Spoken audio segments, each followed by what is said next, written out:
I'm back, boys and girls. Good morning, Mojave. Mr. Asmussen. Morning announcements. Today is Thursday, October 1st. I just want a big thank you to our video production students being brave enough to get out there, get in front of the camera, do our morning announcements. They are going to be joining us when we return from the October break and we start the second quarter. I'm going to wrap up this quarter. I've got a few real operational things to talk about. And then tomorrow, we're going to talk about how we tie it all up and we end the quarter strong. Boys and girls, today is Thursday, and we are inviting our sixth grade students and our new to Mojave seventh and eighth grade students to come to the campus and tour the building. These are folks that have been starting their educational career at Mojave remotely. They've never seen our campus. So let's give them an opportunity to take a tour, kick the tires, see what Mojave looks like and what is in store for them when they arrive on October 12th for their first day of teaching and learning in person this academic year. If you are coming to school, we encourage you to bring with you your old retired shoes, gently used. As a reminder, PTO is collecting shoes. They're doing a shoe drive as part of their philanthropy and fundraising, part of their charity that results in some fundraising as well. If your last name begins with the letter A, all the way up through I, we invite you to come on campus between 8 and 10 o'clock in the morning. If your last name starts with J and goes through R, you are invited from 10:15 to 12:15.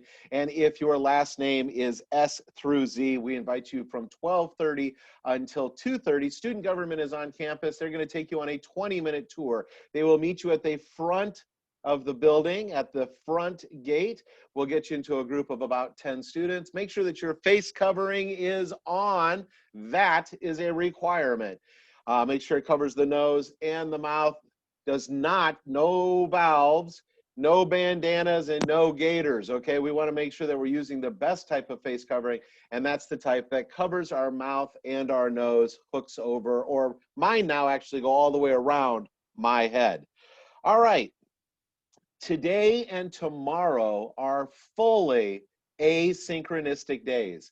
That's going to allow our teachers the opportunity to get into their classrooms, make sure the desks are where the desks are supposed to be, make sure the bulletin boards are bulleting, making sure that all of their teaching materials are ready for teaching on October 12th.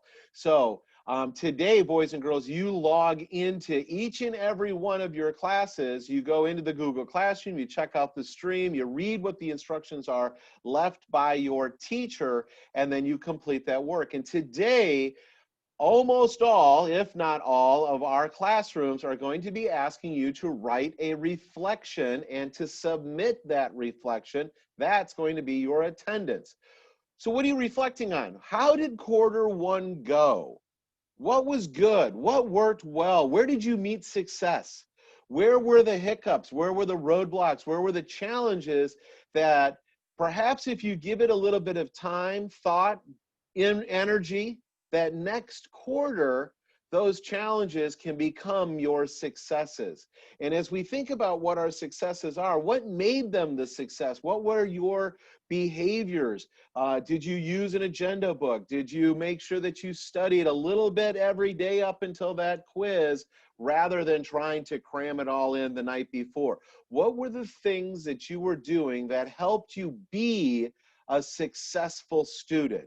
We want those reflections because we're going to compare your observations about you with our observations about you.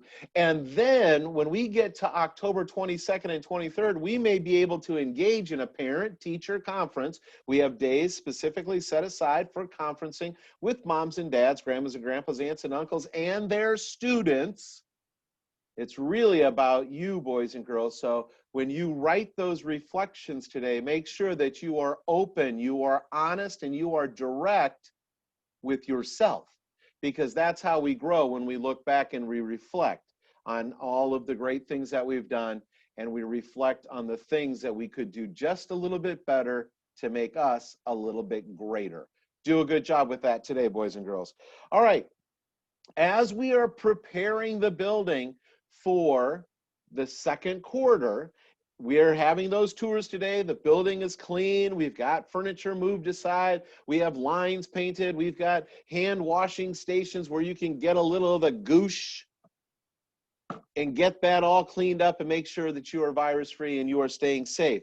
The other part that we are doing here at school is we're making sure that the very big classrooms are not quite so big. And so there are some schedule changes that are happening. Your counselors are doing that yesterday and today and a little bit tomorrow. They will be sending you and your family an email to notify you if you are having a schedule change. Now, to the very best of our abilities, we're trying to keep people with the same teachers. My hat's off and a thank you to Mrs. Lazovic's sixth period, who's graciously enough to accept Mrs. Waltz in as their teacher for sixth period. So there are some unique things that are happening like that, but by and large, we are making sure that those schedule changes are meant to lower class sizes and still keep you in the programs and with the teachers that you had this first quarter to the very best of our abilities. I can't say it's 100%, but I can say that we're trying 100% to do that. So as you then do your reflections, you are preparing yourself for that successful second quarter, and that's what we really want. Those are my announcements for today. I look forward to being able to see you again Friday and wish you a fond farewell as you take your the end of the first quarter and we go into our October break and prepare for second quarter. Today, boys and girls, spend a lot of time in the head, reflecting, getting it on paper, submitting it, and making sure that you are double checking each and every one of your classrooms for the asynchronistic work that is there for you to do today and again tomorrow. All right, those are my announcements. Stay mighty, Mojave.